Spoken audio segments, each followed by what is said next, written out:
In ancient Greek, daimon denotes a spirit or divine power. Much like the Latin genius or numen, daimon most likely came from the Greek verb deisthai, to divide or distribute. The Greek conception of a daimon notably appears in the philosophical works of Plato, where it describes the divine inspiration of Socrates. The original Greek word daimon does not carry the negative connotation initially understood by implementation of the koine daimonion and later ascribed to any cognate words sharing the root. The Greek terms do not have any connotations of evil or malevolence. In fact, eudaimonia, which literally translates as good-spiritedness, means happiness. By the early centuries of the Roman Empire, cult statues were seen by pagans and their Christian neighbors alike as inhabited by the numinous presence of the Greco-Roman gods. Like pagans, Christians still sensed and saw the gods in their power, and as something they had to assume lay behind it, by an easy traditional shift of opinion, they turned these Greek daimons into malevolent demons, the troop of Satan. Far into the Byzantine period, Christians eyed their city's old pagan statuary as a seat of the demon's presence. It was no longer beautiful, it was infested. The term had first acquired its negative connotations in the Septuagint translation of the Hebrew Bible into Greek, which drew on the mythology of ancient Semitic religions. This was then inherited by the Koine text of the New Testament. To the Qumran community during the Second Temple period, this apotropaic prayer was assigned, stating, "And I, the sage, declare the grandeur of his radiance in order to frighten and terrify all the spirits of the ravaging angels and the bastard spirits, demons, Liliths, owls." The existence of demons as inherently malicious spirits within Old Testamental texts is absent. Though there are evil spirits sent by Yahweh, they can hardly be called demons, since they serve and do not oppose the governing deity.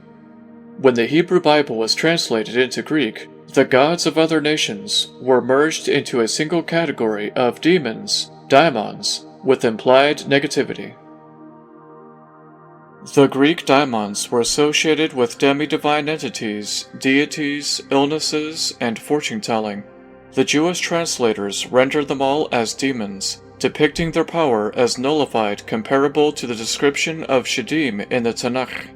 Although all these supernatural powers were translated, none were angels, despite sharing a similar function to that of the Greek daimon.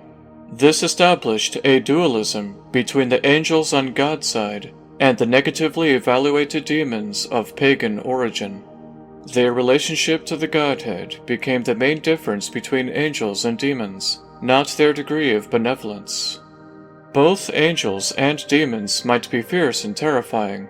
However, the angels act always at service of the high God of the Israelites, differing from the pagan demons, who represent the powers of foreign deities. The Septuagint refers to evil spirits as demons. In the Old Testament, evil spirits appear in the Book of Judges and in Kings. In the Septuagint, made for the Greek-speaking Jews of Alexandria, the Greek angelos, messenger, translates the Hebrew word malach, while daimonion, which carries the meaning of a natural spirit that is less than divine, translates the Hebrew word shadim, as well as the word serim in some verses and words for idols, or foreign deities, and describes the being Asmodeus in the Book of Tobit. The use of daimon in the New Testament's original Greek text caused the Greek word to be applied to the Judeo-Christian concept of an evil spirit by the 2nd century AD. The ancient Greek word, pronounced daimon or daemon, meaning god, godlike, power, or fate, originally referred to a lesser deity or guiding spirit, such as the daimons of ancient Greek religion and mythology, and of later Hellenistic religion and philosophy. The word is derived from Proto-Indo-European daimon, provider, divider, of fortunes or destinies, from the root da, to divide. Daimons were possibly seen as the souls of men of the Golden Age acting as tutelary deities, according to entry daimon at Little and Scott. The English use of demon as a synonym for devils goes back at least as far as about 825 AD. The German word Dämon, however, is different from devil, Teufel, and demons as evil spirits, and akin to the original meaning of daimon. Homer's use of the words theoi and daimons suggests that, while distinct, they are similar in kind. Later writers developed the distinction between the two. Plato in Cratylus speculates that the word daimon, or deity, is synonymous to daemon, knowing or wise. However, it is more probably dio, to divide, to distribute destinies, to allot. In Hesiod's Theogony, Phaethon becomes an incorporeal daimon or a divine spirit. But for example, the ills released by Pandora are deadly deities, Gyres, not daimons. From Hesiod also, the people of the Golden Age were transformed into daimons by the will of Zeus, to serve mortals benevolently as their guardian spirits, good beings who dispense riches. Nevertheless, they remain invisible, known only by their acts. The daimons of venerated heroes were localized by the construction of shrines so as not to wander restlessly, and were believed to confer protection and good fortune on those offering their respects. According to Hesiod's myth, great and powerful figures were to be honored after death as a daimon. The Hellenistic Greeks divided daemons into good and evil categories. Agathodaimon, noble spirit, from agathos, good, brave, noble, moral, lucky, useful, and kakodaimon, malevolent spirit, from kakos, bad, evil. They resemble the Arabic jinni, or genie, and in their humble efforts to help mediate the good and ill fortunes of human life, they resemble the Christian guardian angel and adversarial demon, respectively. Eudaimonia came to mean well-being or happiness. The comparable Roman concept is the genius, who accompanies and protects a person or presides over a place. One tradition of Greek thought, which found agreement in the mind of Plato, was of a daimon which existed within a person from their birth, and that each individual was obtained by a singular daimon prior to their birth by way of lot. Regarding the charge brought against Socrates in 399 BC, Plato surmised, Socrates does wrong because he does not believe in the gods in whom the city believes, but introduces other daemonic beings. Burckhardt notes that a special being watches over each individual.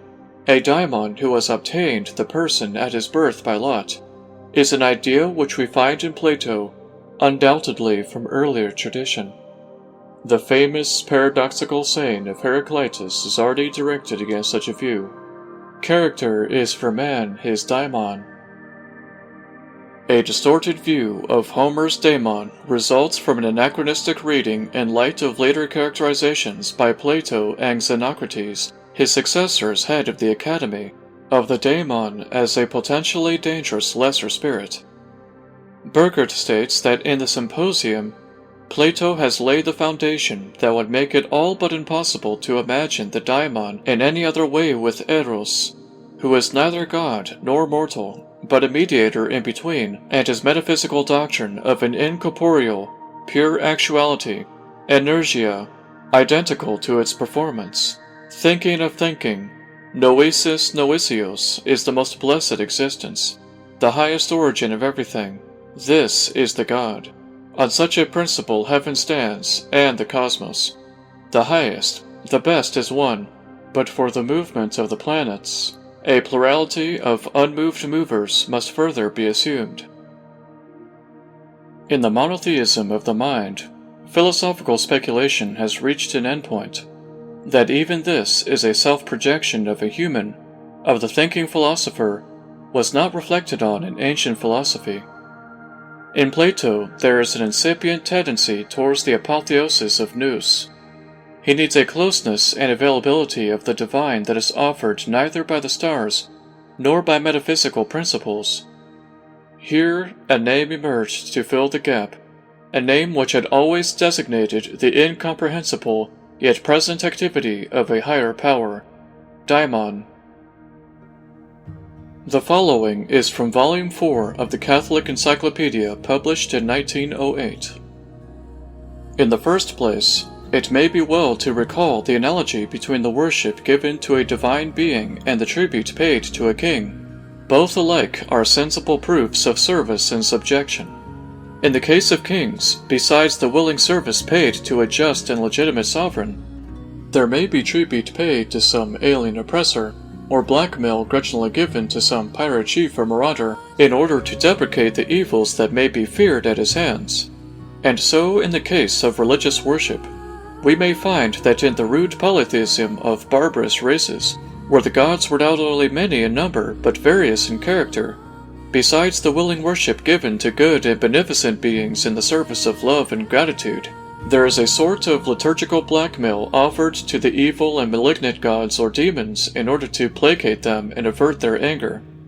In like manner, when we pass from polytheism to the philosophic dualism, where the worlds of light and darkness, good and evil, sharply defined, are constantly warring against each other over against the good men who offer worship to the good God, Ahura Mazda, there are the wicked devil worshippers who sacrifice to the demons and to Ahriman their chief, the principle of evil. Another source of the strange worship may be found in the fact that in the early days each nation had its own natural gods. Hence, racial rivalry and hatred sometimes led one nation to regard the protecting divinities of its enemies as evil demons. In this way, many who merely worshipped gods whom they themselves regarded as good beings would be called devil worshippers by men of other nations. Such may be the case with the devil worshippers in the Avesta. In the same way, the Greeks and Romans may have worshipped their divinities, fondly believing them to be good, but the Christian scriptures declare that all the gods of the Gentiles are demons.